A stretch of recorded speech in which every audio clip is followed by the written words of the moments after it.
Hi CA students, let's revise CA final AFM Chapter 6 Portfolio Management. Practical question 32.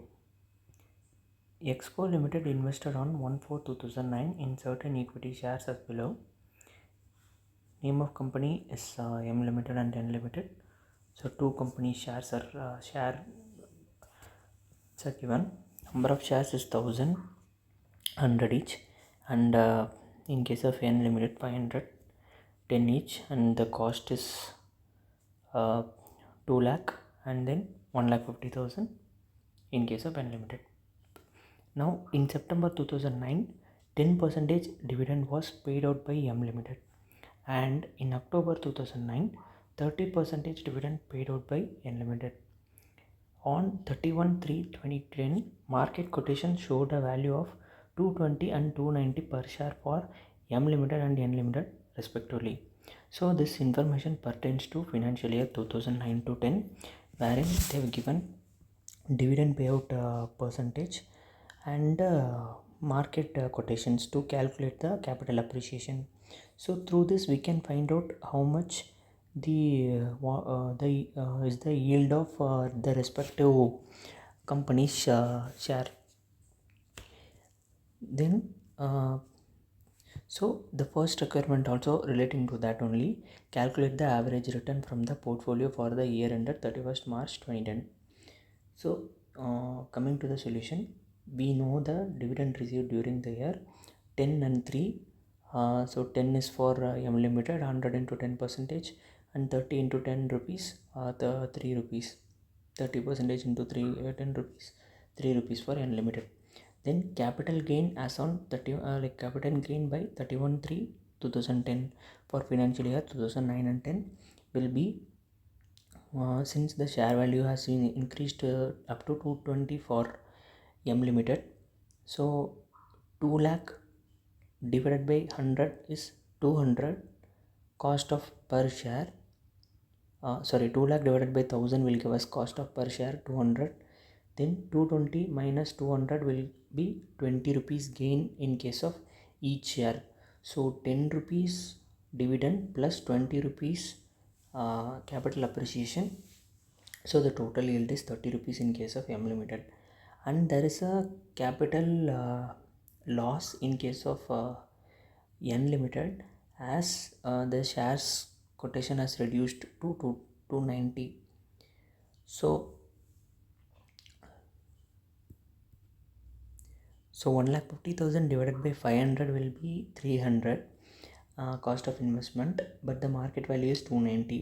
So there is a capital loss of 10 rupees, but we got a dividend of 3 rupees from N Limited shares. So the net is -7 in case of N Limited and 30 in case of M Limited. Now the cost of these shares are 200 and 300 in case of M and N Limited. Return will be nothing but the yield divided by cost. So 30 divided by 200 will give us the cost of these. Now we got the return. Now we need to have the portfolio's average. So they are asking the portfolio's average, which will be weighted average. So we need the weights for this portfolio. The weight will be calculated by 2 lakh divided by the total portfolio amount 3,50,000 will give us the weight of M Limited shares, and the same way 1,50,000 divided by 3,50,000 will give us weight of N shares 57 and 43. So if we multiply this returns with the weights, we'll get the total weighted average return, which is nothing but 7.55 in case of the year 2009 to 10. So this 7.55 is the weighted average return of the portfolio containing the shares of M Limited and N Limited for the financial year 2009 to 10. Now going to the second part of the question, even the second requirement is about expected average return from the portfolio for the year 2010 to 11. Now we can clearly see that the first requirement is about average return. They didn't mention expected average return. Why? Because these all are past information. uh, we are at the end of 31 March 2010. So we know all the information, we know the market quotation. That's how we found out this capital appreciation and then dividend also, because these are received dividends. So we have calculated the average return from the portfolio, which is a past information. Now, in case of the next information, they are asking us to calculate expected average return. So this all will be future calculation. So which is like a projection. And even the question, the second part of the question also, on 1/4/2010, investment advisors indicate A, that the dividend. So they are telling investment advisors indicate, which is like a projected numbers, that the dividends from M Limited and N Limited are for the year ending 23 2011 are likely to be 20% and 35%. Even here they have used likely to be, so which is a projected amount. And B, that the probabilities of market quotation on 31/3/2011 are given. So they have given probabilities only because we don't know what is the exact market quotation will be, right? So they have given probabilities and the price per share of M Limited and L Limited. Using this, we have to calculate expected average return. Now we have the amount 20% and 35% is the expected dividend, which can be directly multiplied with the share value, which is 110,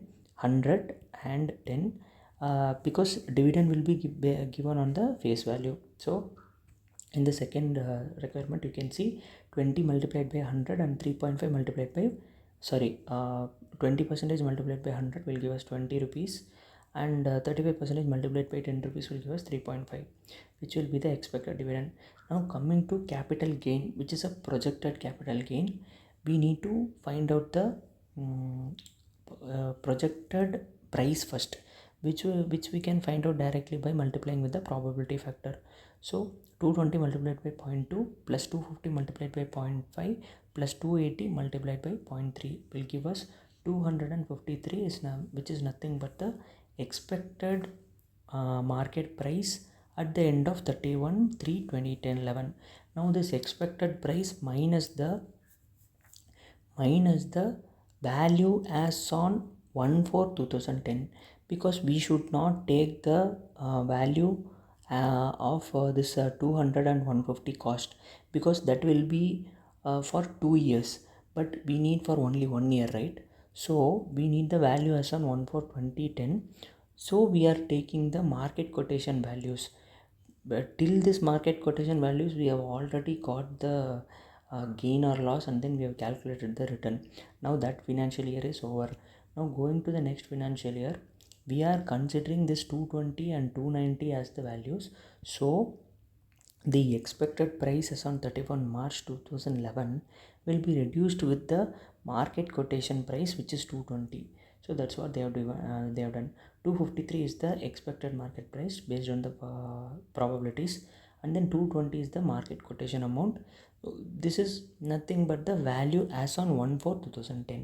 So then only we'll get return for only 1 year. If you by mistake taken this 200, which is the cost of investment, you will get return capital gain for 2 years or capital loss for 2 years, which is wrong. That's why we are taking 220 and 290. So 33 in case of M Limited, and then 22 in case of N Limited. So this is the capital gain, and the total yield is expected dividend plus capital gain or capital loss will give us the total yield. So 53 in case of M, and 25.5 in case of N Limited. Now we got the returns and the total yield also. We have to find out the percentage return, right, which is the expected average return. Now in the previous problem, we have taken the cost as the base for calculating the return. Here also it will be like the cost, but since we have taken the base as the market quotation, which is 220 and 290, that will be considered as the cost. And so it is simply like the price has increased from 220 to 253. That's why we got a return of 33, and the expected dividend during the year we got 20 rupees. So this yield also we should compare with 220. That will give us the exact return percentage. So 220 divided by the market price as on 1/4/2010, 220. So the return is 24.09 in case of M Limited, and the same way as I previously told, we have to take 290 for N Limited, which is nothing but the market value, because that is the base here. That is the base using which we found out the capital gain. So the same base we have to use for calculating return also. Now 8.79 percentage in case of unlimited. Now we need the weight in portfolio. We should not take the previous weight as it is, because he as previously discussed, like we have taken the base as the market quotation, so we have to give effect to these in our portfolio, right? So whatever cost we have found out, that is for the financial year 2009-10, which will be the base. But in case of 2010, we have to take the basis quoted market price, which is nothing but 1000 shares into the price is 220, and the same way 500 shares into the price is 290, which will give us the market prices 2,20,000 and 1,45,000 in this case, and the total portfolio's value will be 3,65,000, which is the projected market price, projected quoted market price. Actually this is projected, it's not actually quoted, so we have to take projected, because it is as per the investment advisors, right? As on 1/4/2010, it's not the quoted market price, it is projected. So based on that weights, so which is 2,20,000 divided by 3,65,000 will give us 60.274. Same way 1,45,000 divided by 3,65,000 will give us weight for unlimited. So 60.3 and 39.7 is the weights for unlimited and unlimited shares. Now using these weights, again if we take the weighted average method of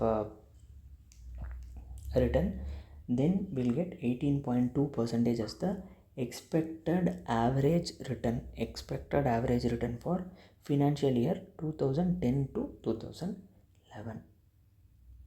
Okay, now going to the third requirement, advise Exco Limited of the comparative risk in the two investments by calculating the standard deviation in each case.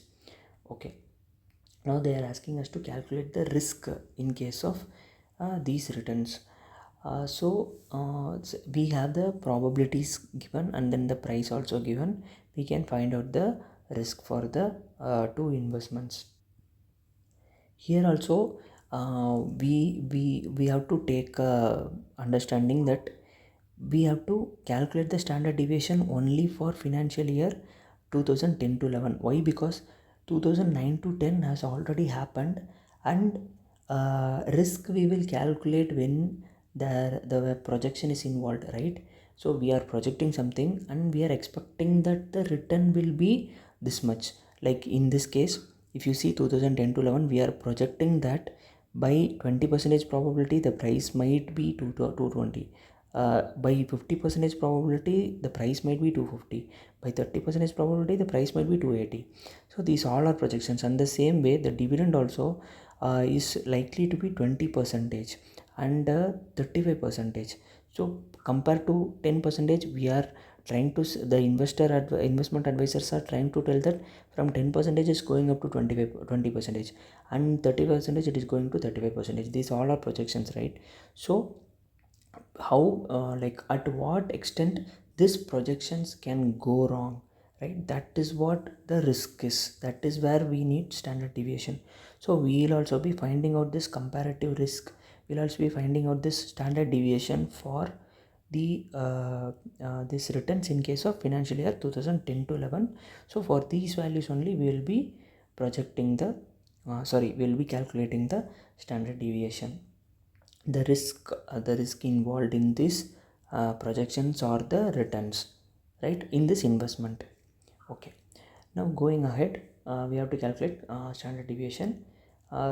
We know the expected market price, So keeping that, and then the gain also we know, and then the expected dividend also we know.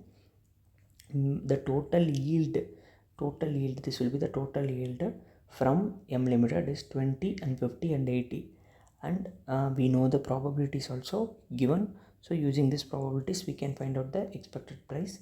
In expected price minus the yield will give us the deviation. Now the square deviation, then again the square deviation multiplied by the probability will give us the variance, which is 441 in case of M limited, and root of the variance, root of 441 will give us the standard deviation, which is nothing but 21 in case of M limited. Same case goes with N limited. 196 is the variance and 14 is the standard deviation. Now the standard deviation which we found out is for the returns, the actual values.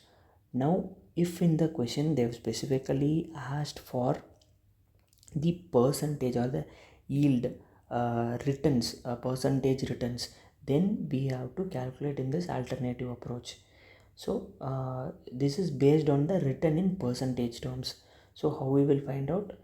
We know the expected return is 20 in case of M limited, and so 20 divided by 220, which is nothing but the base amount we have taken. So we have to take the base amount here for M limited. M limited, the base is 220, and N limited, the base is 290.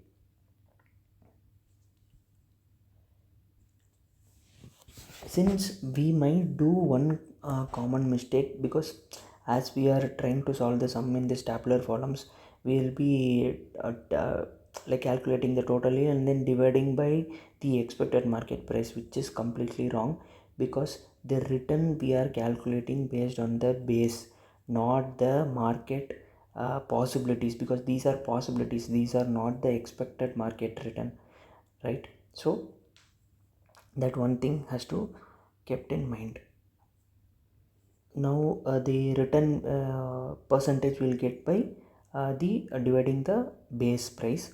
So in case of this 20 divided by 220, so this is 20 divided by 220 for 9.9 percentage, 9.09, and 50 divided by 220 will give us 22.73, and 80 divided by 220. So this 50 divided by 220, 80 divided by 220 will give us expected return percentages.